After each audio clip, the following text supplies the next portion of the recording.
আসসালামু আলাইকুম, কেমন আছেন সবাই? আশা করছি সবাই অনেক ভালো আছেন। চলে আসলাম আর একটি নতুন ভিডিও নিয়ে। অ্যান্ড আজকের এই ভিডিওতে আমরা বাস সিমুলেটর ইন্দোনেশিয়া গেমের জন্য সম্পূর্ণ নতুন বলতে পারেন, চ্যানেল কি কারণ পর্যন্ত খেলেনি, বাট যারা খেলছেন তার জন্য পুরাতন, কারণ মোডটা অনেক বেশি আগের।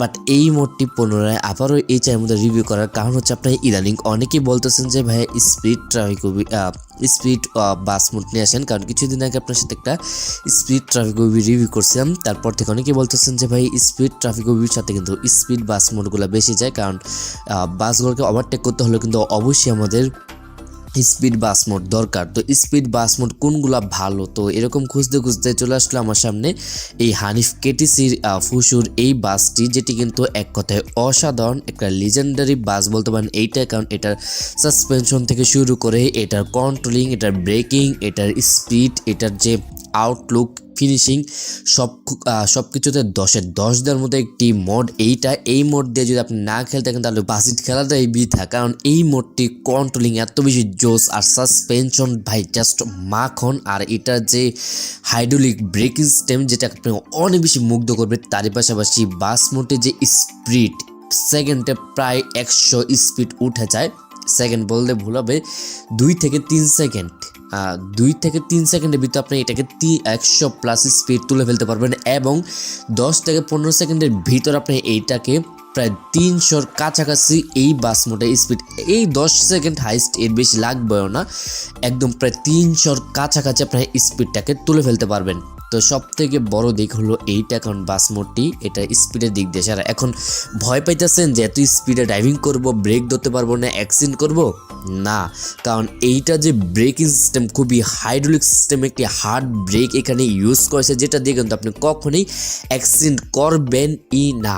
কারণটা হলো এইখানে আপনি চাইলে একদম বাসের বাম্পারে এসে আপনার ব্রেক ধরবেন, সাথে সাথে এটা ব্রেকটা একদম লোয়ে চলে আসবে এবং স্পিডটা একদম লোয়ে চলে আসবে এবং ব্রেকটা একদম জায়গায় ধরে ফেলবে। এখন আবার চিন্তা করতেছেন যে বাসটা যদি স্লিপ কাটে পিছনের চাকাটা, এইটাও ভুল, কারণ বাসে স্লিপ কাটার কোনো পসিবল এইখানে নেই। আমি যদি আপনাকে বলি প্রায় 10-এর 10 দেওয়ার মতো একটি বাস মোড এইটা, এবং বাস মোডটা interior part, outlook, driver view, যেটাই বলেন না কেন সব কিছুতে 10-এর 10 দেওয়ার মতো একটি বাস মোড। এখন সবার চয়েস এক না, বাট আমার কাছে যদি ব্যক্তিগতভাবে বলেন, আমি বলবো হিনো AK8 যে বাসটা, বাইরে দেশে একটি বাস ছিল, আপনারা প্রায় সময় দেখেন আমার চ্যানেলের মধ্যে আমি ড্রাইভিং করি, ওই বাসটা। আর এই যে হানিফের ফুসুর এই কেটিসির যে বাসটা আছে, এইটা আমার কাছে বেস্ট মনে হয় বাসের মধ্যে, কারণ একটি কন্ট্রোলিংয়ের দিক দিয়ে এক কথা অসাধারণ এবং স্পিডের দিক দিয়ে অনেক বেশি সুন্দর। যদিও এইগুলোর বাইরে আরও অনেক সুন্দর সুন্দর বাস আছে, বাট স্পিডের মধ্যে যদি বলি তাহলে এইটাকে আমি বেস্ট বলবো, কারণ সব বাস মোডে দেখা যায় স্পিড হলেও কিন্তু ব্রেকিংয়ের দিক দিয়ে কিছুটা ত্রুটি থাকে, আউটলুকিংয়ের দিক দিয়ে কিছুটা ত্রুটি থাকে, কন্ট্রোলিংয়ের দিক দিয়ে কিছু ত্রুটি থাকি। বাট এইটা যদি বলি আপনি কোনো ত্রুটি এটা তো খুঁজে পাবেন না, যদি খুঁজে পান সামান্য কিছু, ওইগুলো আপনার তেমন একটি নজরে পড়বেও না। তো সব কিছু মিলে ওভারঅল অনেক সুন্দর একটি বাস মোড এইটা। যদি আপনারা ডাউনলোড করতে চান, ভিডিও ডেসক্রিপশন বক্সে লিঙ্ক দেওয়া আছে একটা ভিডিও লিঙ্ক, ওই ভিডিও ডেসক্রিপশন বক্স থেকে সরাসরি গুগল লাইভ থেকে আপনি এই মোডটিকে ডাউনলোড করতে পারেন। তো এই ছিল আজকের ভিডিও, আজকে এখানে বিদায় নিচ্ছি, দেখা হচ্ছে নেক্সট কোনো ভিডিওতে। ততক্ষণ সব ভালো থাকুন, সুস্থ থাকুন, আল্লাহ হাফেজ।